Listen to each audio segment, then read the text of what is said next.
आपण पाहत आहात ए स्टार न्यूज चॅनल आणि हे आहेत आजच्या ठळक बातम्या.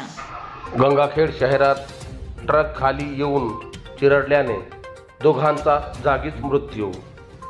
दुचाकीवरून जाणाऱ्या दोघांना ट्रकने चिरडल्याने नगरपालिकातील 2 कर्मचाऱ्यांचा जागीच मृत्यू झाल्याची घटना गंगाखेड शहरातील परडी नाका परिसरात आज दिनांक 16 जुलै गुरुवार रोजी दुपारी 4:30 वाजता घडली आहे.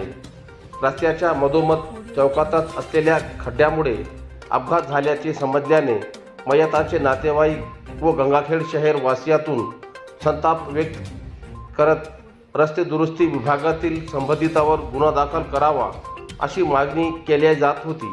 गंगाखेड शहरातील परडी रस्त्यावरून येत परडी नाक्यावरील चौकातून परभणीच्या दिशेने जाणारी दुचाकी चौकातील खड्ड्यात पोहोचतात पाठीमागून विटा घेऊन येणाऱ्या ट्रकने दुचाकीला धडक देऊन दुचाकीवरील दोघांना चिरडल्याने झालेल्या अपघातात दुचाकीवर असलेले शेख मुनव्वर शेख छोटू मिया वय 55 वर्ष राहणार मोमीनपुरा गंगाखेड व संतोष प्रल्हाद साळवे वय 52 वर्ष राहणार डॉक्टर बाबासाहेब आंबेडकर नगर गंगाखेड या गंगाखेड नगरपालिकेतील कार्यरत दोन्ही कर्मचाऱ्यांचा जागीच मृत्यू झाला. अपघाताची घटना समजताच रुग्णवाहिका चालक हनुमान इंगडे, संतोष राष्ट्रकूट, रावण भालेराव आदींनी घटनास्थळी धाव घेत किरण धापसे व अन्य नागरिकांच्या मदतीने दोघांना गंगाखेड उपजिल्हा रुग्णालयात हलविले. वैद्यकीय अधिकारी डॉक्टर दीपक कातकडे यांनी त्यांना तपासून मयत घोषित केले. या अपघातात नगरपालिकेच्या 2 कर्मचाऱ्यांचा दुर्दैवी मृत्यू झाल्याचे समजतात त्याच्या नातेवाईकासह शहरवासियांनी घटनास्थळ व उपजिल्हा रुग्णालयात मोठी गर्दी केली होती. गंगाखेड पोलीस ठाण्यातील वाहतूक शाखेचे ग्रेड उप पोलीस निरीक्षक वैजनाथ आदोळे, पोलीस शिपाई ज्ञानोबा गव्हाणे, सुनील मामिलवाड, सहाय्यक पोलीस निरीक्षक ज्ञानदेव सानप, पोलीस उपनिरीक्षक Rahul Lokhande, police head constable Maruti Mahore, police head constable Sandeep Jadhav सह आदींनी अपघातग्रस्त ट्रक व दुचाकी पोलीस ठाण्यात नेत वाहतूक सुरळीत केली. परडी नाका चौकातील खड्ड्यामुळे अपघात होऊन दोघांचा मृत्यू झाल्याने यास रस्ते दुरुस्तीचे काम पाहणाऱ्या महामार्ग विभागातील अधिकाऱ्याविरुद्ध गुन्हा दाखल करण्याची मागणी केली जात आहे.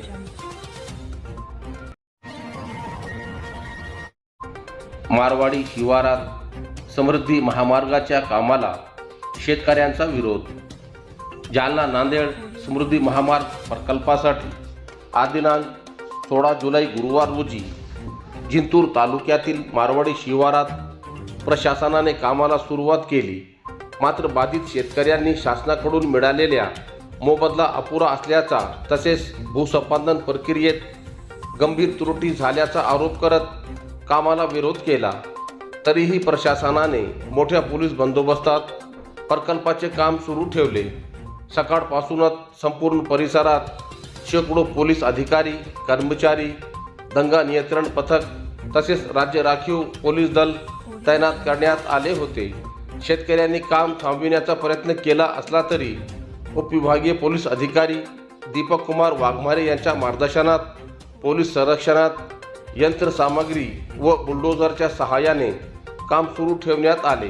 यावेळी अनेक ठिकाणी उभी बागायती पिके व फळबागांमधून बुलडोझर चालविण्यात आल्याचा आरोप शेतकऱ्यांनी केला. यामुळे संतप्त शेतकऱ्यांनी प्रशासनाच्या भूमिकेविरोधात तीव्र नाराजी व्यक्त केली. या आंदोलनात रामप्रसाद देशमुख, भगवान देशमुख, गणेश देशमुख, ओमकार भाबट, राधाभाई भाबट आणि रामकिशन भाबट या बाधित शेतकऱ्यांनी प्रत्यक्ष विरोध नोंदविला.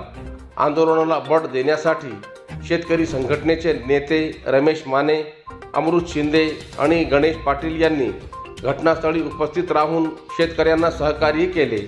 बाधित शेतकरी रामकिशन भाबट व इतर शेतकऱ्यांनी यापूर्वी परभणी जिल्हाधिकारी, उपविभागीय दंडाधिकारी तथा भूसंपादन अधिकारी आणि ग्राम महसूल अधिकारी यांच्याकडे लेखी निवेदन सादर केले होते. या निवेदनात भूसंपादन प्रक्रिया अन्यायकारक व अपारदर्शक झाल्याचा आरोप करण्यात आला आहे. शेतकऱ्यांच्या म्हणण्यानुसार मुंबई उच्च न्यायालयाच्या विविध निर्णयांची अंमलबजावणी करण्यात आलेली नाही, फेरमूल्यांकन करण्यात आले नाही, योग्य गुणांक लागू करण्यात आलेला नाही, संयुक्त मोजणीमध्ये त्रुटी आहे, जमिनीचे मूल्यांकन चुकीचे करण्यात आले असून गावठाण प्रभाव क्षेत्राचाही योग्य विचार करण्यात आलेला नाही, चुकीच्या अहवालांच्या आधारे भूसंपादनाचे निवाडे करण्यात आल्याचा गंभीर आरोप शेतकऱ्यांनी केला.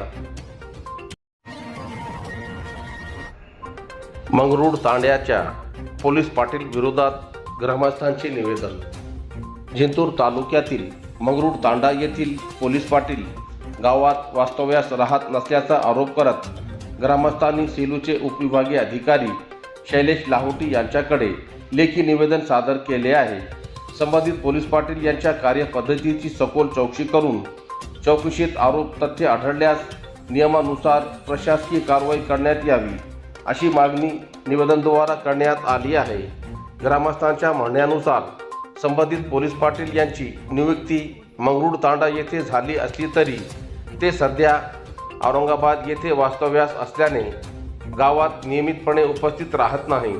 त्यामुळे गावातील कायदा व सुव्यवस्था राखणे, किरकोळ वाद विवादांची माहिती प्रशासन व पोलीस विभागामार्फत पोहोचविणे तसेच शासनाच्या विविध कामामध्ये सहकार्य करण्यास अडचणी निर्माण होत असल्याचा आरोप निवेदनात करण्यात आला आहे. गावात कोणतीही घटना, तंटा किंवा वाद उद्भवल्यास ग्रामस्थांना थेट पोलीस ठाण्याशी संपर्क साधावा लागत असल्याचेही निवेदनात नमूद करण्यात आले आहे. पोलीस पाटील यांची आपल्या कार्यक्षेत्रात वास्तव्यास राहून शासनाने सोपविलेली कर्तव्ये पार पाडणे अपेक्षित असताना तसे होत नसल्याने ग्रामस्थांमध्ये नाराजी असल्याचे निवेदनात म्हटले आहे. या प्रकरणी उपविभागीय अधिकारी शैलेश लाहोटी यांनी सखोल चौकशी करून संबंधित पोलीस पाटील प्रत्येक गावात वास्तव्यास आहेत की नाही याची खात्री करावी व चौकशीत तथ्य आढळल्यास नियमानुसार योग्य ती प्रशासकीय कारवाई करावी अशी मागणी समस्त ग्रामस्थांनी केली आहे. व्हॉइस ऑफ मीडियाच्या मानवत तालुका अध्यक्षपदी मोहन बारहाते. मानवत तालुक्यातील पत्रकारांची संघटना व्हॉइस ऑफ मीडियाच्या मानवत तालुका कार्यकारिणीची निवड बिनविरोध पार पडली. या निवडीत पत्रकार मोहन बारहाते यांची मानवत तालुकाध्यक्षपदी निवड करण्यात आली. नव्या कार्यकारिणीच्या निवडीमुळे मानवत तालुक्यातील पत्रकारांमध्ये उत्साहाचे वातावरण निर्माण झाले असून नवनिर्वाचित पदाधिकाऱ्यावर अभिनंदनाचा वर्षाव होत आहे.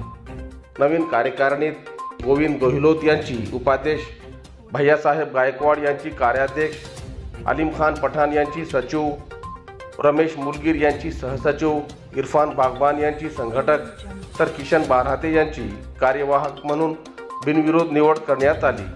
तसेच कार्यकारिणी सदस्य म्हणून सत्यशील धबडगे, कपिल शिंदे, हफीज बागबान, मुस्तकीम बेलदार, राजू पठाडे, रमेश यादव, वसंत मांडे, रियाज शेख, विलास बारहाते, रिजवान बागबान, विजय यादव आणि रामकिशन कदम यांची निवड करण्यात आली.